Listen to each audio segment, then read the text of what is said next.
وہ آج تک اس کی دین ہے کہ مسلمان زندہ ہیں، یہاں مسلمان باقی ہیں۔ پوری دنیا میں نظام کو صحیح کرنے کے لیے آواز اٹھانا یہ بھی اولیاء کاملین کی بات ہے، ان کی صفات ہیں۔ صرف اپنی خانقاہ میں اللہ اللہ اور ذکر کرانا ہی ان کا کام نہیں تھا، وہ دلوں کو تو دھلتے ہی تھے، لیکن جو نظام سنبھال رہا ہوتا اس کی باغ ڈور کو بھی دھلتے تھے، اس کی بھی صفائی کرتے تھے۔ تو اللہ کا ڈر رکھنے والا کرسیوں پر آئے، جو کسی کا خون چوسنے والا نہ آئے۔ عزیزان گرامی وقار، اپنے سیاسی شعور کو بھی بیدار کرو، سیاست کو سمجھو، تم کب تک استعمال ہوتے رہو گے؟ اب اس میں علماء کو بھی آنا چاہیے کہ ان کے سیاسی شعور کو بیدار کرے۔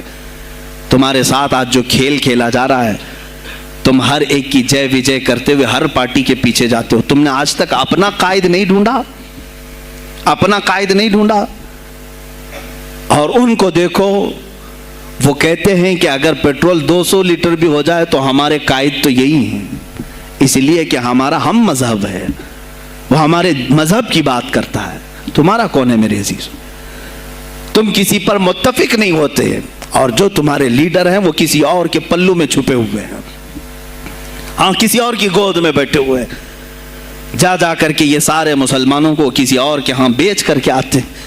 یہ سیاسی شعور بیدار کرو۔ مجھے معلوم ہے میری یہ باتوں کا سب سے زیادہ ایکشن کون لے گا، مجھے معلوم ہے سب سے زیادہ کس کو کھلبلی مچے گی، وہ بھی مجھے معلوم ہے۔ اسی لیے کہ میں ان سیکولر پارٹیوں کے بارے میں بول رہا ہوں جو چہرہ سیکولر بتا کر کے ہم آپ سب کے ووٹ لے کر کے چلے جاتے ہیں، اور پھر مجھے بتاؤ جن کو تم اپنا مسیحا سمجھ کر کے ان کے پیچھے جے جے کرتے گھومتے رہتے ہو، تمہارے مذہب پر آج کیا حملے نہیں ہوئے ہیں، کیا نہیں ہوئے؟ کشمیر آج تک جل رہا ہے، کہاں یہ کانگریس کیوں نہیں بات کرتی ہے جو پورے مسلمانوں کی مسیحا ہے؟ کہاں ہے وہ سماج وادی، وہ بی ایس پی، فلاں فلاں فلاں جو پارٹیاں جن میں سب مسلمان جاتے ہیں؟ کیا ان کو اتنا بھی شعور نہیں کہ وہ پارلیمنٹ میں اس کے خلاف بات کریں، کہیں کہ یہ مسلمانوں کے ساتھ ظلم ہو رہا ہے، ہم ان کے ووٹ لیتے ہیں؟ نہیں بات کریں گے، یہ صرف اور صرف تمہیں استعمال کرتے ہیں، اور انہیں معلوم بھی ہے ہم نے ان سب کو خریدا ہے، ان کے لیڈروں کے منہ میں اپنی زبان رکھی ہوئی، یہ کوئی بولے گا نہیں، انہیں معلوم ہے۔ تمہیں یہ اندازہ نہیں میرے عزیزو، آج میں بولوں تو لوگوں کو تکلیف ہوگی۔ کشمیر کے ایسے حالات ہیں، رو رہے ہیں وہاں پر۔ ایک مولانا ہیں، مسجد کے امام ہیں، انہوں نے کہا، باضابطہ حلفیہ کہا نوجوان میرے پاس نماز کے لیے آتا تھا، اس نے یہ کہا کہ حضرت کیا سوسائیڈ کرنے کی اجازت ہے؟ کہا کیوں؟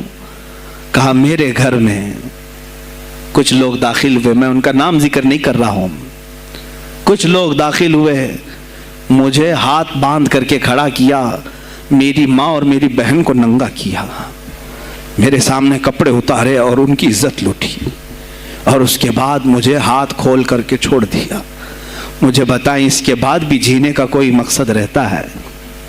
مجھے بتائیں اس کے بعد بھی جینے کا کوئی حاصل ہے؟ یہ سب تمہارے ساتھ بھی ہوگا۔ جہاں میجورٹی ان کی مسلمانوں کی تھی وہاں یہ ننگا ناچ کر کے دکھایا ہے، تو یہاں تو تم بہت قلت میں ہو، تمہارے ساتھ بہت کچھ ہو سکتے ہیں، اب بھی اگر خاموش رہے۔ اسی لیے میں بار بار کہتا ہوں، اٹھو وہ گھر نہ حشر نہ ہوگا پھر کبھی، دوڑو کہ زمانہ چال اپنی چل گیا۔ تم اپنی سیاست کو منتخب کرو، تم اپنی قیادت کو منتخب کرو، اور اگر ابھی بھی سیاسی لاشعوری کی زندگی گزارتے رہو گے، لقمے بنتے چلے جاؤ گے، یہ کھاتے چلے جائیں گے۔ بات میں سلطان الاولیاء غوث پاک کی کر رہا تھا، لیکن مجھے یہ حالات پر گفتگو ضرور کرنی ہے، اس لیے کہ مجھے معلوم نہیں ہے کہ میری زبان پر کب تالے لگائے جائیں گے یا میری گردن پر کب چھری پھیری جائے گی، مجھے اس کا اندازہ نہیں۔ لیکن اے مسلمانوں، تم میری ذات سے الجھتے ہو تو الجھ جاؤ، مجھے اگر بلیم کرتے ہو، تانے مارتے ہو تو مار لو۔ چند دنوں کی بات ہے، جب تک میری سانسیں چل رہی ہیں تب تک مجھے گالیاں دو گے، لیکن جس دن میں بھی دنیا سے جاؤں گا اس دن تم ہماری باتیں یاد رکھو گے، اس دن یاد کرو گے۔ مجھے اپنے بچوں کو یہی بتانا ہے کہ اب وہ دور آیا ہے جہاں ممبروں سے بھی بولنے میں اب گھبراہٹ ہے، لوگ اپنے خوف کے مارے ایسے ہیں کہ اپنی روزی روٹی کے چکر میں میرے مصطفیٰ کی گالیاں سننا برداشت کر رہے ہیں۔ دیتا ہے دینے دو نا، ہمارا کیا بگڑتا ہے؟